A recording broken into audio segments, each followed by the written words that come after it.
Bismillahirrahmanirrahim. Alhamdulillahi rabbil alamin. Wassalatu wassalamu ala ashrafil anbiya'i wal mursalin wa ala alihi wa sahbihi ajma'in. Subhanaka la ilma lana illa ma 'allamtana innaka antal alimul hakim. Allahumma aftah alaina hikmataka wanshur alaina min khadhaini rahmatika ya arhamar rahimin.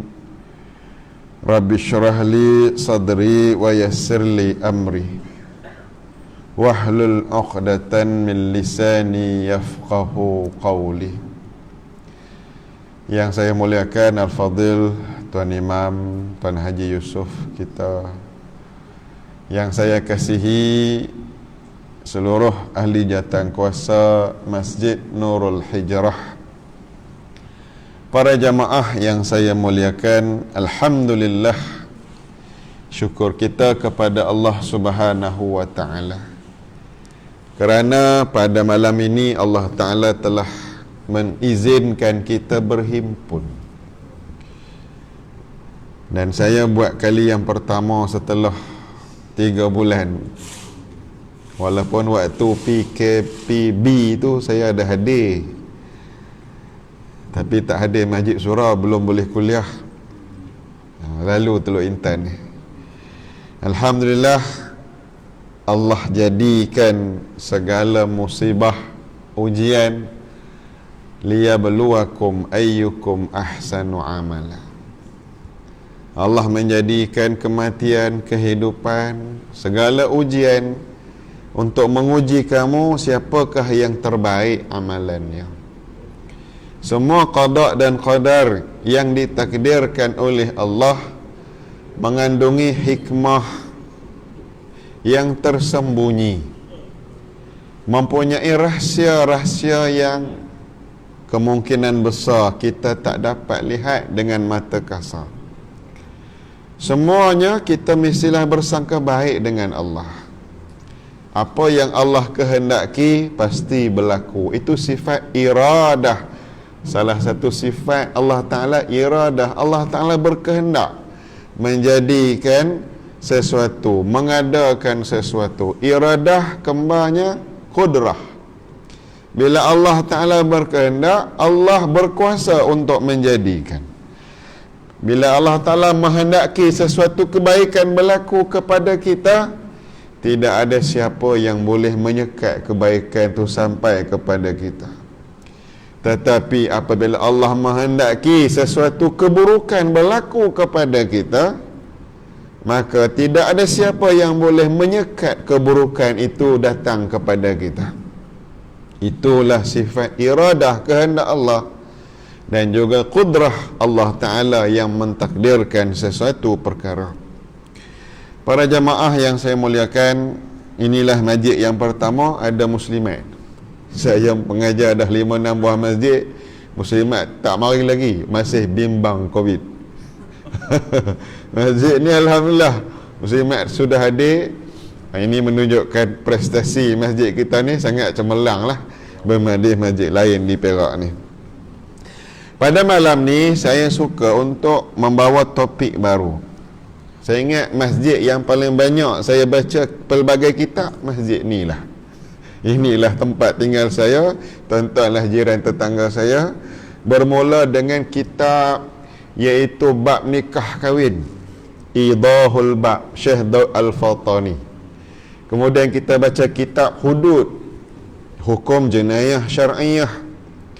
Kemudian kita baca hadis-hadis akhlak mulia, 40 hadis akhlak mulia. Kemudian kita baca kitab bunga kebahagiaan, 4 kitab. Malam ni saya nak buka kitab baru, kitab yang saya baru dapat, tapi kitab ni tak bercetak. Kitab tu dia alamaya, yang bertajuk 40 hadis.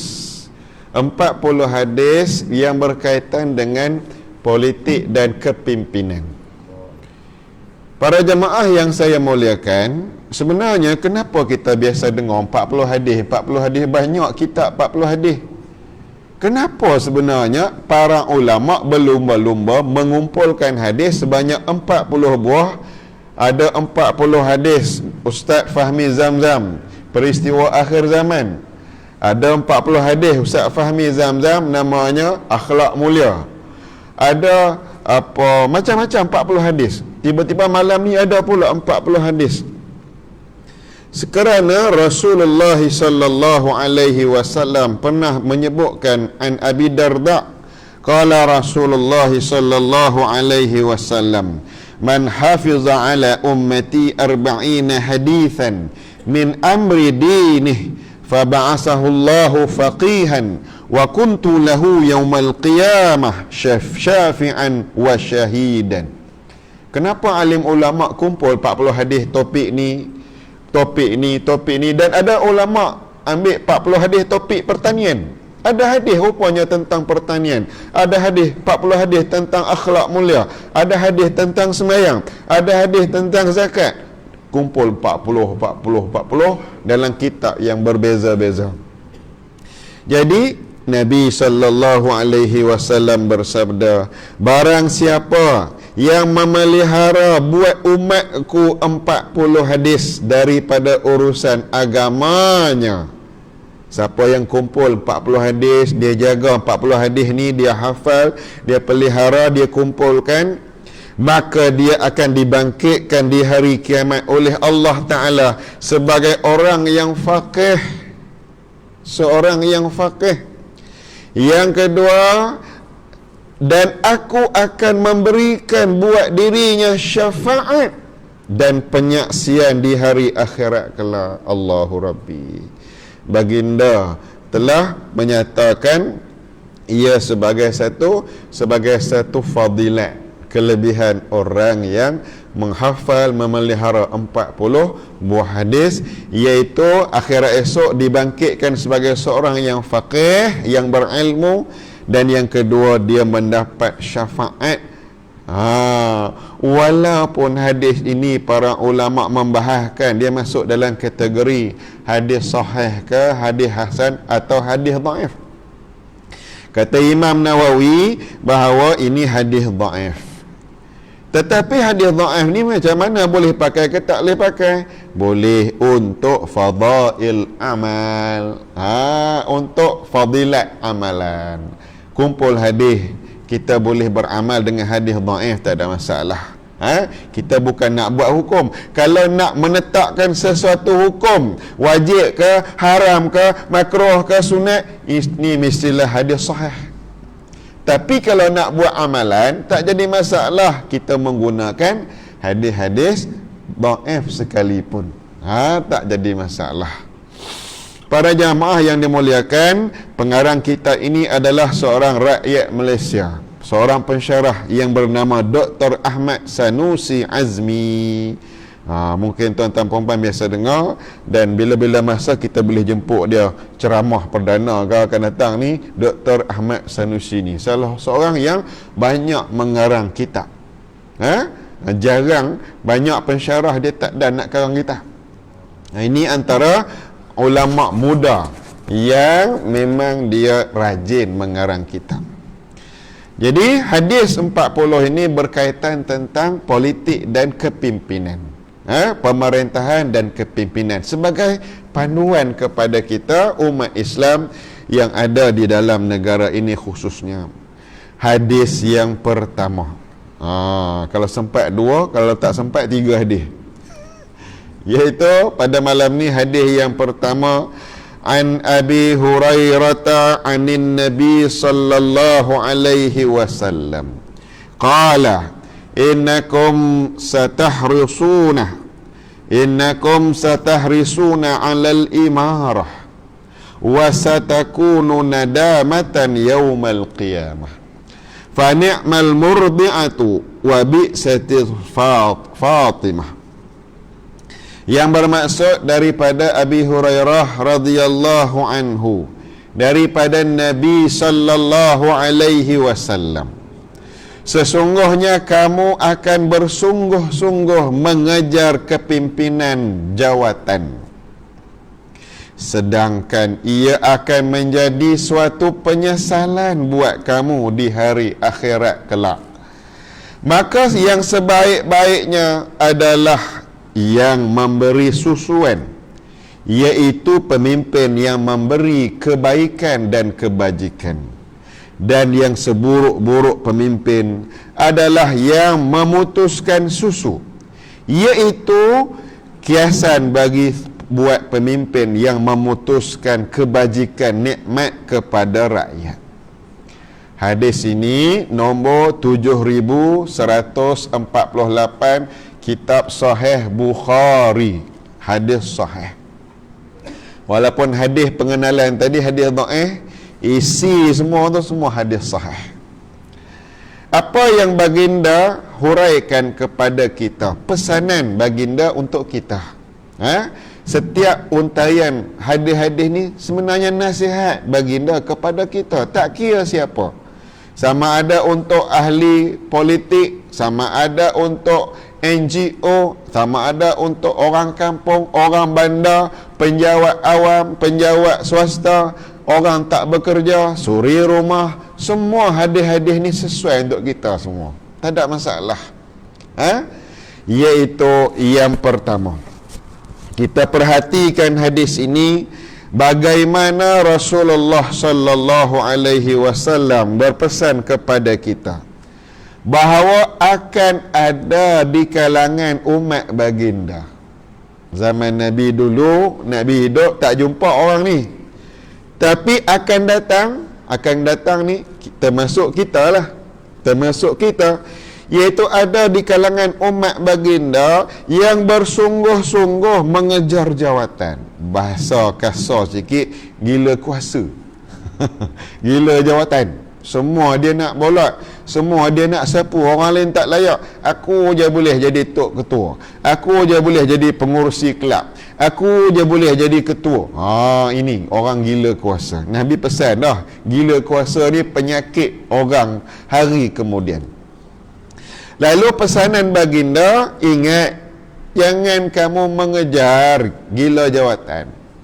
Jangan kamu mengejar-ngejar jawatan. Semua jawatan nak bolat. Pengurusi ni, ketua yang dipertua, ahli ni, semua dia nak sapu. Kerana apa?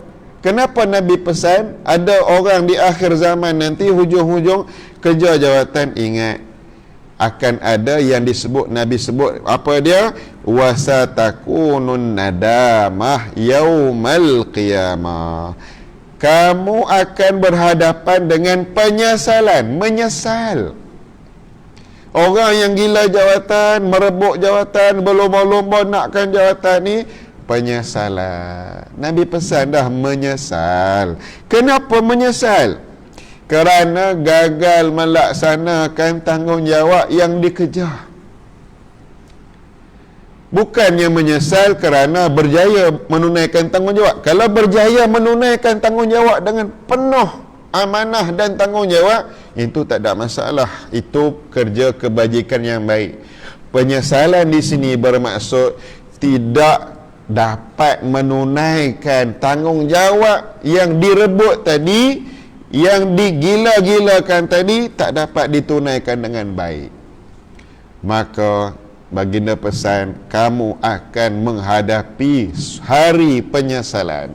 Sebab tu salah satu daripada nama hari kiamat, Yaumul Qiyamah, namanya Yaumun Nadamah. Salah satu nama hari kiamat, hari penyesalan. Nama hari kiamat ni hari menyesal. Manusia akan menyesal, kenapa aku buat begini, kenapa aku tak buat begini. Kita sama-sama akan menyesal di hari akhirat apa yang kita dah buat, ataupun ada benda yang kita tak buat, menyesal.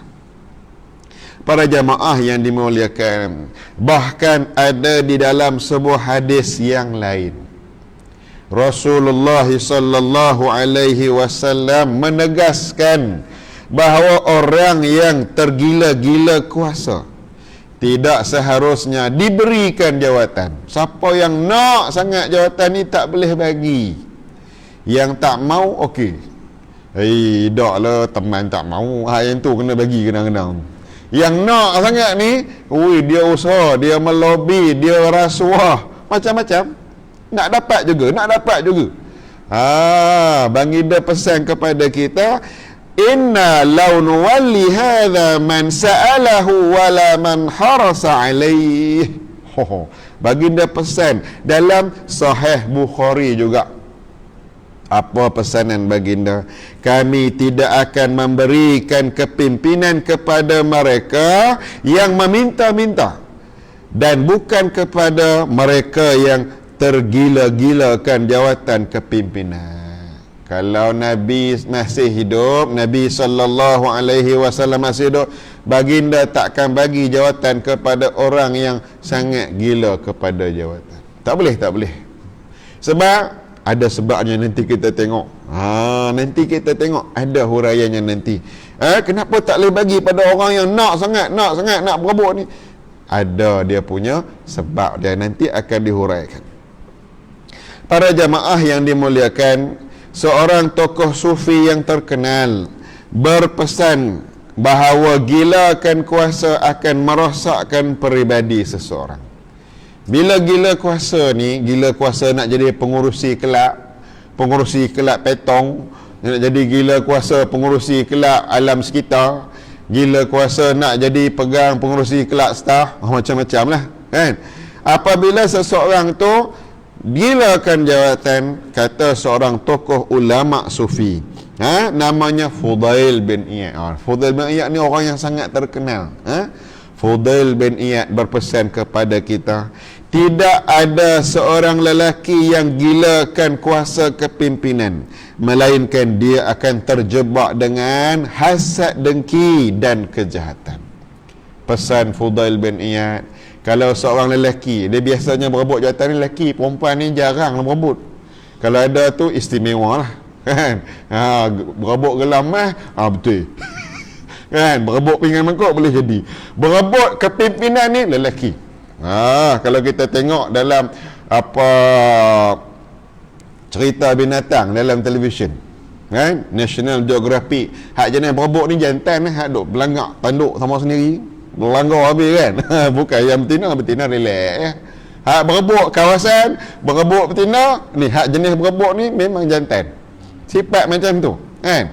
Jadi apabila berebut jawatan, maka mereka ini disebut oleh Fudail bin Iyad, dia akan terjebak dengan hasad, dengki dan kejahatan. Mulalah berdengki, tak boleh lah awak tengok dia ni, tak boleh lama-lama kan, duk menanti lama benar ni payah juga kan, teman lagi layak dari mereka.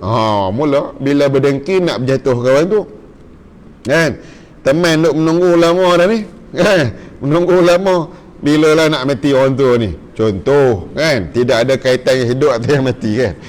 Jadi bila tergila-gila mula dengki, kalau boleh orang lain jatuh, cepat dia naik. Dan mulalah kejahatan. Bila mula ada kejahatan, suka mencari keaiban, kena cari ni busuk di mana ketua ni, buruk di mana dia ni. Mula nak cari sebab supaya gugur cepat sikit, luruh awal. Dan juga apa dia, dan dia tidak suka menyebut kebaikan orang lain. Bila udah dengki, bila tak suka, dia nak naik tempat tu, benda baik pun dia sebut tak elok, benda buruk apatah lagi diwar-warkan kan. Dah tak suka, macam-macam lah, carilah salah dan silap macam-macam. Para jamaah yang saya muliakan, itu pesanan Fudail bin Iyad. Kemudian pesanan seorang imam namanya Al-Ayyub As-Saqtiyani, seorang ulama namanya Imam Abu Ayyub As-Saqtiyani berpesan, iaitu seorang hamba itu tidak akan sekali-kali jujur, iaitu dikira jujur dan ikhlas dalam perhambaannya jika dia mencintai kemasyhuran. Sebab tu pesanan para alim ulama, jawatan yang disebut sebagai taklif, jawatan ni taklif, laisa tashrif. Bahasa Arab. At-taklif laisa tashrif. Jawatan bukanlah suatu kemuliaan. Jawatan bukan kemuliaan. Oh, bila jadi YB, bila jadi Esko, bila jadi apa yang berhormat, jadi menteri besar, perdana menteri, menteri kabinet, jadi ahli majlis, jadi tok ketua. Saya hari ni diberi tanggungjawab ahli majlis perbandaran Taiping. Kan? Teluk Intan ada ahli majlis dia. Dia bukan satu kemuliaan. Oh, boleh masuk zoo free. Contoh, seronok lah ahli majlis. Kemuliaan, tengok teman jadi ahli majlis. Mereka apa gitu. Rasa bangga, mulia. Tak boleh. Sesiapa yang merasakan jawatan itu kemuliaan, itu adalah kesilapan yang besar. Tidak ada kemuliaan. Itu tanggungjawab. Namanya taklif. Bebanan. Taklif bebanan, bukan tashrif kemuliaan. Bila taklif, kena pikul beban. Bukan megah. Kalau sekadar nak begah, tak pikul beban, itu hanya nampak di luar hebat, tapi dalam kosong, tidak menunaikan taklif, tanggungjawab yang diamanahkan oleh Allah Subhanahu wa ta'ala. Maka sebab itu, orang yang tidak jujur, orang yang berebut jawatan, dia hanya mencari kemahsyuran untuk dirinya sahaja, bukan menunaikan tanggungjawab. Kemudian seorang namanya Syekh Abu Daud As-Sajistani, dia menyebutkan bahawa Abu Daud pernah ditanya tentang berkenaan dengan apa yang dimaksudkan dengan nafsu syahwat yang tersembunyi. Ditanya kepada Abu Daud, apa makna nafsu syahwat yang tersembunyi? Nafsu syahwat yang tak bersembunyi, faham belaka? Kan? Ada satu lagi nafsu syahwat yang tersembunyi, orang tak nampak. Kan? Orang tak perasan. Iaitu katanya nafsu syahwat yang tersembunyi itulah orang yang cintakan dan gilakan jawatan. Tak payah kahwin, tak apa, sebab dia gila jawatan. Dia tak peduli nikah kahwin, sebab dia ada nafsu dia yang syahwat dia kepada jawatan, kepimpinan. Ini berlaku. Atas dasar itulah para ulama, para salafus saleh dahulu kala sangat berhati-hati dengan penyakit. Sebab ni satu penyakit. Penyakit cintakan kepimpinan, jawatan. Dia satu penyakit sebenarnya. Penyakit hati. Salah satu penyakit hati disebut hubbur riasah. Bahasa Arab sebut hubbur riasah, cinta nak jadi pemimpin. Hubbur riasah. Kejar, lagi dikejar, lagi ada umur nak kejar lagi, tak puas lagi. Ni yang dikejar-kejar, tak dapat lagi ni. Jadi kata ulama salafus saleh, penyakit cintakan jawatan ni satu penyakit rohani, penyakit hati. Sufyan As-Sauri, ni ulama-ulama sufi ni. Sufyan As-Sauri pernah menulis kepada Abbad bin Abbad. Dia berkata apa? Sufyan As-Sauri berpesan, hendaklah kamu menjauhi sifat cintakan jawatan. Sesungguhnya seorang lelaki yang ditimpakan penyakit ini akan lebih cintakan jawatan lebih daripada cinta emas dan perak. Ni pesan Sufyan As-Sauri, jaga jangan kamu gila jawatan. Orang lelaki bila dia gila jawatan, emas perak tak pandang. Orang perempuan dah emas perak dia cari dulu. Pinggan mangkuk cari dulu. Orang lelaki dia tak pandang dah. Sebab jawatan ni dia kuasa. Dia ada pengaruh. Dia rasa gah. Saya yang berhormat. Saya ahli majlis. Saya tok ketua. Dulu belum jadi tok ketua cakap lembut je. Tuan-tuan perempuan, pilihlah saya. Bila jadi tok ketua, tuan-tuan dan perempuan, berubah terus bahasa. Dah berubah suara. Jalan pun lain. Dulu jalan menunduk, hari ni jalan mendongak. Oh, berubah terus. Orang lelaki dia gila kuasa, orang perempuan gila demah. Kan? Gila tu dikuasa. Kan? Memang dia suka. Ini adalah perkara penyakit yang tersembunyi, yang tidak dapat dilihat melainkan oleh orang yang mendalami ilmunya di kalangan para alim ulama. Dia ada diberikan basirah, penglihatan yang dalam hati. Kita ni boleh berebut jawatan, tetapi bila alim ulama melihat, dia melihat secara basirah, secara dalam. Ini ada penyakit. Sebab itulah saya pernah sebut pada tuan-tuan dan puan-puan dulu, para tokoh-tokoh negarawan dahulu kala, Khalifah Saidina Umar, Khalifah Abu Bakar, Khalifah Osman, Khalifah Ali, dan Khalifah kemudian Harun Ar-Rasyid, dan juga Khalifah Umar Abdul Aziz. Ni contoh-contoh yang top. Termasuk Sultan Muhammad Al-Fatih, termasuklah Salahuddin Al-Ayyub. Mereka tu ketua, raja, Perdana Menteri, Presiden, yang berdamping bersama dengan mereka alim ulama. Alim ulama berdamping dengan pemimpin negara. Bukan alim ulama ni nak minta habuan jadi penasihat 25%. Tetapi alim ulama ni memberikan nasihat dan teguran sound direct, tak ada simpan-simpan. Alim ulama contohnya Hasan Al-Basri, bila dia minta nasihat, dia bagi terus pukulan maut kepada khalifah yang nak minta nasihat. Alim ulama dahulu kala begitu tegas. Bila khalifah datang minta nasihat, mereka akan berikan nasihat teguran yang boleh menggentarkan hati mereka. Bukan bagi, oh baguslah Wabi, saya. Bukan lagu tu. Alim ulama ini akan bagi teguran, tuan, ingat jawatan ini adalah amanah Allah Ta'ala, akan disoal di hari akhirat. Kalau ini alim ulama dahulu kala, Imam Hasan Al-Basri umpamanya memberikan nasihat. Imam Malik memberi nasihat kepada al-muluk, kepada kerajaan, kepada raja. Imam Asy-Syafi'i, Imam Ahmad bin Hanbal memberi nasihat kepada pihak kerajaan, kepada raja pemerintah.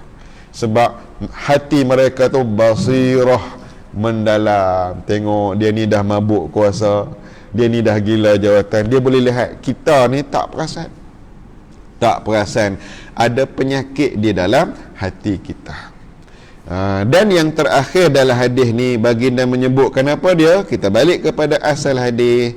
Selain daripada bahaya gila jawatan ini, baginda menyebutkan apa dia? Fani'mal murdi'atu. Siapa pemimpin yang baik? Pemimpin yang baik adalah pemimpin yang berkebajikan. Pemimpin yang memberikan susuan, bukan bagi edar susu pada orang, bukan. Maksudnya murdi'atun, maknanya yang menyampaikan bantuan, yang berkebajikan kepada rakyat. Lagi banyak kebajikan, lagi baik pemimpin tersebut. Bukan pemimpin pula yang menyekat bantuan. Sebaik-baik pemimpin yang membantu rakyat. Dan seburuk-buruk pemimpin, wabi sati, Nabi sebut seburuk-buruk pemimpin Fatimah tu, iaitu yang memutuskan susu kepada rakyat. Maknanya dia pula sekat bantuan, dah dapat bantuan dikurangnya pula. Yang patut dapat bantuan disekat bantuan, yang layak menerima bantuan tak diberi bantuan. Inilah seburuk-buruk pemimpin. Sebab itulah sebagai pemimpin memang berat tanggungjawab, tuan-tuan perempuan, memang berat. Sebab dia bertanggungjawab menjaga rakyat, berkebajikan kepada rakyat. Berat. Saya jadi ahli majlis tu, dia nak jaga majlis Perbandaran Teping luas. Bila jadi ahli majlis ni, rupanya ada dua benda masalah. Yang pertama ropok panjang, yang kedua sampah. Allah, pening bila kita mikir. Sampah rompok panjang, itu je soalan. Kita dah fikir masalah surau masjid, kena fikir pula masalah rumput. Tapi itu tanggungjawab. Tanggungjawab kita. Masalah rumput tak potong lagi, longkang tersumbat, macam-macam aduan sampai siang malam WhatsApp masuk. Tapi itulah tanggungjawab. Itulah yang dilaksanakan oleh generasi terdahulu. Bukan hanya bertanggungjawab kepada manusia, bahkan bertanggungjawab kepada haiwan ternakan. Cukup berat jawatan ni. Okay, itu hadis yang pertama yang menjadi pengajaran kepada kita. Yang kedua, hadisnya pendek-pendek dan kita hurai secara sederhana insya-Allah. Hadis yang kedua, an Abdurrahman bin Samrah qala li Nabi sallallahu alaihi wasallam, ya Abdurrahman ibni Samrah, la tas'alil imarah fa innaka in u'titaha an mas'alatin wukilta ilaiha wa in u'titaha an ghairi mas'alatin u'inta 'alaiha. Hadis sahih Bukhari nombor 7146. Dekat-dekat hadis tadi 7148, ni 7146. Ni bukan nombor ekor tuan-tuan, ni nombor hadis. Kita kena kenal dalam hadis ni, ulama-ulama siap tulis pula 4 digit. 4 digit nombor hadis tu duduk di kedudukan nombor berapa. Sahih Bukhari beribu-ribu hadis. Kita baru baca 1-2 hadis dah rasa alim dah. Ini semua bid'ah ni. Apalah duduk dalam sah selang 1 meter. Ni bid'ah dalalah. Zaman Nabi mana orang duduk 1 meter. Kita pun tengok atas bawah, bid'ah dalalah pula. Betul juga zaman Nabi mana ada duduk 1 meter. Rapat-rapat sah pula dah kita pening. Ni bid'ah apa pula, tak sembahyang Jumaat ni, bid'ah pula. Ni kita bukan alim ulama.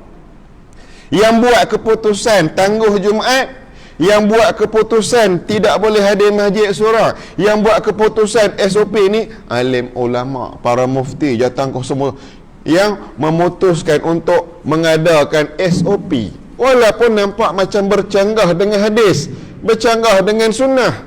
Adakah ni satu bid'ah yang sesat, bid'ah yang buruk? Sebab tu Imam Nawawi dia sebut bid'ah ni ada bid'ah yang haram, ada bid'ah yang wajib, ada bid'ah yang sunat, ada bid'ah yang makruh, ada bid'ah yang harus. Nak hurai ni kena baca kitab lain pula. Dia dah huraiannya. Bid'ah zaman Nabi tak buat, zaman lah boleh buat pula. Macam mana bid'ah tu? Zaman Nabi tak pernah buat, tapi ada tak Nabi larang? Ulama bahas ada tak larangan? Jadi kita mematuhi SOP ni memang satu sebut ni bid'ah tu kan. Rapatkan sah tu sunnah, tapi kenapa buat bid'ah ni? Bid'ah yang macam ni kenapa kita buat? Ni kena faham, kena ada ilmu. Inilah bid'ah yang disebut yang dibolehkan bagi mengelakkan jangkitan penyakit. Bid'ah benda barulah. Cari hadis Nabi Sahih Bukhari, tak jumpa lah 1 meter Nabi suruh selang. Takkan jumpa tuan-tuan, takkan jumpa. Tapi inilah satu nikmatul bid'ah. Bid'ah yang sesuatu yang diada-adakan bagi mencegah penyakit. Kan? Ini yang dibolehkan. Bahkan ada bid'ah, benda baru yang wajib dibuat. Umpamanya para ulama mengarang kitab hadis ni, karang kitab hadis ni, berjilid-jilid kitab fiqh. Zaman Nabi mana ada kitab fiqh? Zaman Nabi mana ada kitab tafsir? Zaman Nabi tak ada kitab tauhid. Kitab tauhid, kitab fiqh ni namanya bid'ah yang wajib dibuat oleh para ulama supaya ilmu terpelihara. Nampak bid'ah. Zaman Nabi mana ada kitab fiqh, kitab tauhid, kitab tasawuf, kitab tak ada. Yang ada Quran ditulis oleh sahabat. Kitab tak ada. Kitab ilmu nahu, sarah, usuluddin, syariah tak ada. Ini yang kita kena faham. Hadis yang pendek juga pada malam ni berbunyi, yang bermaksud sesungguhnya sekiranya kamu diberikan setelah meminta-minta, maaf, Saya ulang balik. Janganlah kamu meminta-minta untuk menjadi pemimpin. Sesungguhnya sekiranya kamu diberikan setelah meminta-minta, maka kamu akan dibeban dengan bebanan kepimpinan.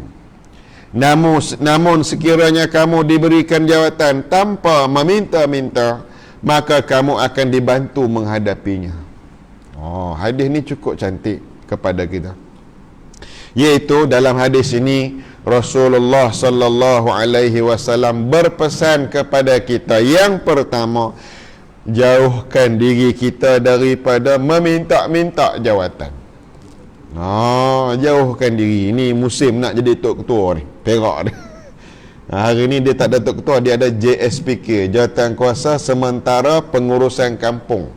Wakil parti-parti politik akan datang nak lantik tok ketua. Aduh, mudah berebut tok ketua, kan? Udah lobby tok ketua ni. Tengok, Nabi pesan kepada saya yang bercakap, kepada tuan-tuan perempuan yang mendengar, jangan terlalu meminta-minta nak jadi pemimpin. Ini kerana kepimpinan adalah satu tanggungjawab yang sangat berat. Sayyidina Umar radhiyallahu anhu sewaktu menjadi khalifah, dia sangat bimbang sekiranya setiap perkara yang berada di bawah penguasaan beliau akan menuntut kepada beliau di hari akhirat. Sayyidina Umar ni khalifah, dia cukup bimbang, takut di akhirat rakyat dia akan tuntut. Rakyatnya bukan hanya manusia, bahkan haiwan pun rakyat juga, walaupun tak boleh mundi. Haiwan juga rakyat. Iaitu kata Sayyidina Umar. Apa kata Sayyidina Umar? Kalaulah mati seekor kambing di persisiran Sungai Furat yang terbiar tanpa pembelaan, mati kebulo kambing tu, aku bimbang akan ditanya tentangnya oleh Allah di hari akhirat kelak. Allahu Rabbi. Sayyidina Umar, dia bimbang, dia takut. Bukan takut manusia mati, takut ada haiwan, kambing mati kerana kebuluran. Tak ada siapa yang menjaga. Begitu teliti Sayyidina Umar dalam pentadbiran kerajaan. Ketika menghuraikan hadis ini, kata Imam Ibn Hajar menegahkan bahawa hakikat meminta jawatan adalah hukumnya makruh. Makruh meminta-minta jawatan. Kata Imam Ibn Hajar, daripada hadis ini dapat kita pelajari bahawa meminta sesuatu jawatan yang melibatkan pemerintahan atau penentuan hukum kehakiman adalah suatu perkara yang makruh. Tercatat dalam kitab Fathul Bari.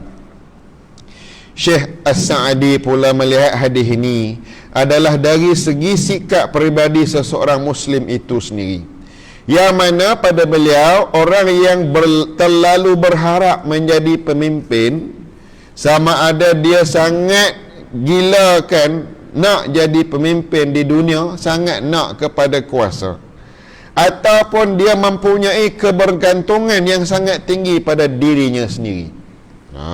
Kata Syekh As-Sa'di, orang yang nak jadi pemimpin ni ada kemungkinan dia sangat-sangat nak jadi pemimpin. Yang kedua, dia sangat-sangat rasa dirinya hebat, bergantung pada dirinya. Aku ni hebat. Sikap ini sebenarnya dia berupaya menjauhkan diri mereka daripada bergantung kepada Allah. Bila seseorang rasa dia hebat, maka dia kurang bergantung dengan Allah. Tu bahaya. Saya ni duduk di dalam AJK masjid ni, kalau tak ada saya, hancur masjid ni. Tu dia rasa gah. Saya ni sebab jadi SJK, saya sebab jadi SU, saya pengurusi, saya bendahari, saya AJK wanita, saya imam. Kalau tak ada kita, kalau saya tak ada, mereka akan boleh buat apa? Teman kalau tak ada, hancur masjid ni. Ni dia rasa hebat dengan jawatan. Jaga, kata para alim ulama, jaga. Kamu akan tidak bergantung dengan Allah. Kamu bergantung dengan diri kamu, merasakan hebat. Sebab tu baginda berpesan supaya jangan minta-minta jawatan, supaya tak terjadi sebegitu. Ibnu Hajar juga membawa perbincangan tentang macam mana pula kisah Nabi Yusuf. Nabi Yusuf alaihi salam pernah minta jawatan. Dalam surah Yusuf. Haji Yusuf no? Surah Yusuf. Allah Ta'ala berfirman, Qala ja'alni 'alal khazainil ardi inni hafizun alim. Iaitu Nabi Yusuf berkata, lantiklah aku menjadi penjaga perbendaharaan bumi. Nabi Yusuf minta jawatan jadi menteri kewangan.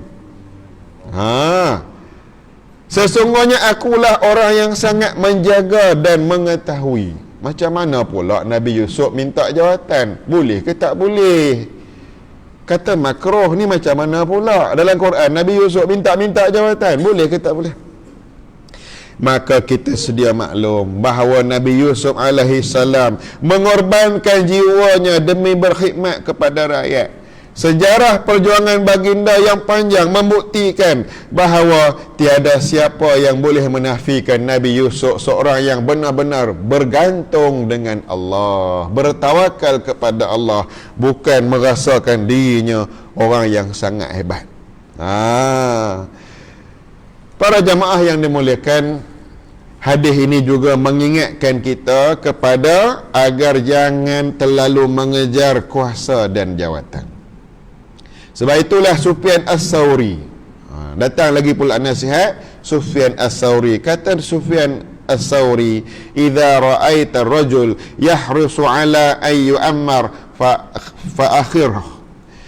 Andai sekiranya engkau melihat seorang lelaki yang terlalu berharap untuk menjadi pemimpin.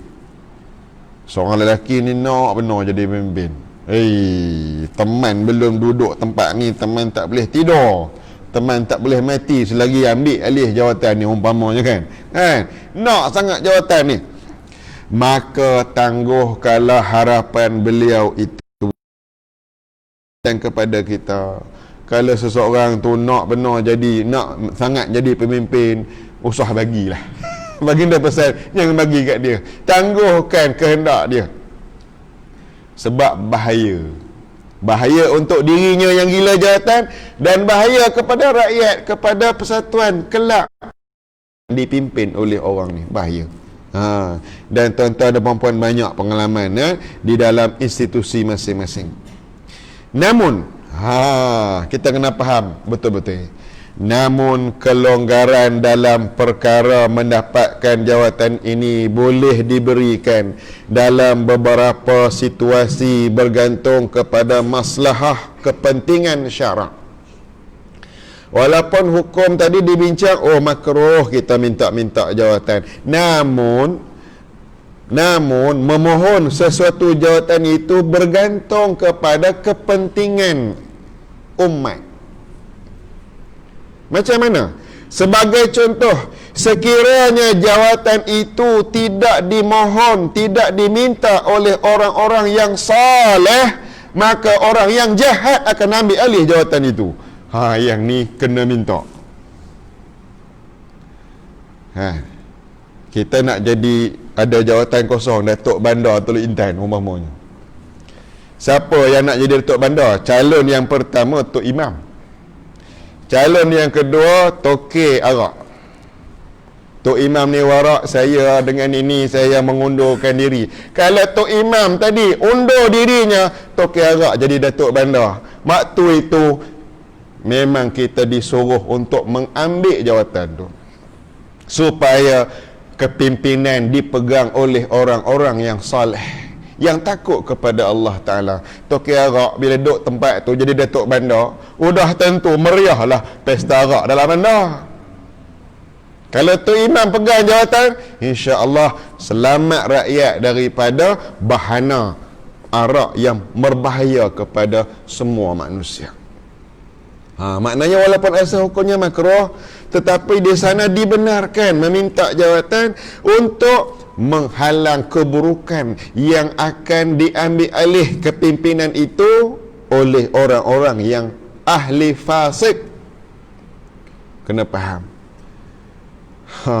Waktu itu dibenarkan kita merebut jawatan bagi mengelakkan mudarat yang bakal dibawa oleh orang-orang yang fasik ini. Jadi boleh faham, no? Boleh faham. Walaupun asalnya hukum makruh, saja-saja nak tak makruh. Tapi kalau orang lain tak ambil, geng-geng minum arak, geng-geng naik kelab pergi mohon, kita ni ahli jawatan kuasa karya masjid, ahli karya masjid buat tak tahu je, bahaya.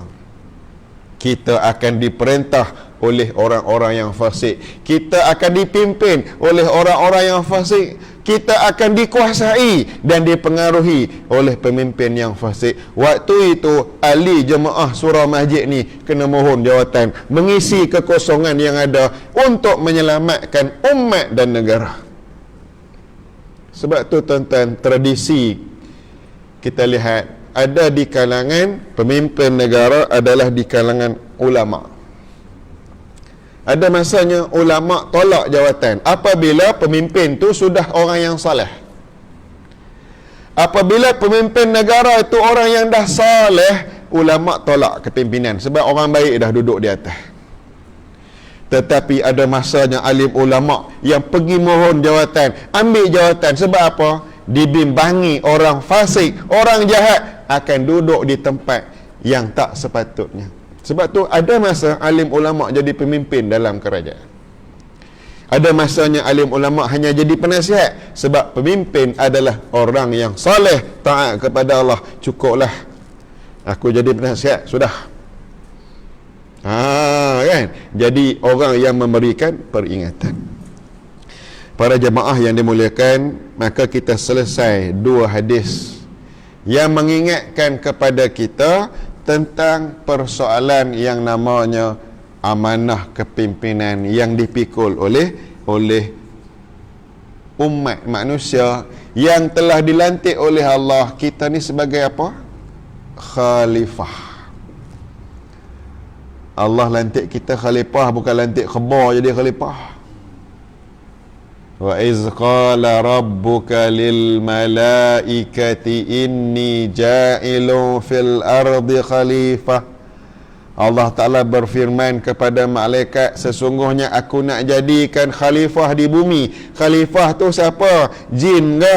Malaikat ke? Tidak. Manusia yang jadi khalifah di bumi. Manusia. Dah masuk isyak. Bunyi ke tak bunyi? Seminit lagi. Ikut SOP kena berhenti. Kan? Kita patuh pada ulil amri. Jadi insya-Allah kalau kita faham pesanan dan nasihat baginda kepada kita, insya-Allah kita jadi orang yang soleh, rakyat yang soleh, dan pemimpin kita orang yang beriman, yang soleh, yang taat kepada Allah. Dia akan jadi apa? Baldatun tayyibatun wa rabbun ghafur. Negara yang sejahtera dan Tuhan mengampuni seluruh rakyat dan pemimpin. InsyaAllah selamat daripada segala-galanya. Aqulu qawli hadha wa astaghfirullah li wa lakum. Wassalamualaikum warahmatullahi wabarakatuh. Bismillahirrahmanirrahim. Alhamdulillahi rabbil alamin, wassalatu wassalamu ala sayyidil mursalin wa ala alihi wa sahbihi ajma'in. Allahumma faqihna fid din wa 'allimna ta'wil. Allahumma 'allimna minhu ma jahilna wa dhakkirna minhu ma nusina. Allahumma shfi mardana warham mautana. Wa sallallahu ala sayyidina Muhammad wa ala alihi wa sahbihi ajma'in. Walhamdulillahi rabbil alamin. Ada kudap-kudap sikit tuan-tuan nak beli kopok-kopok dari Kelantan RM2 di luar.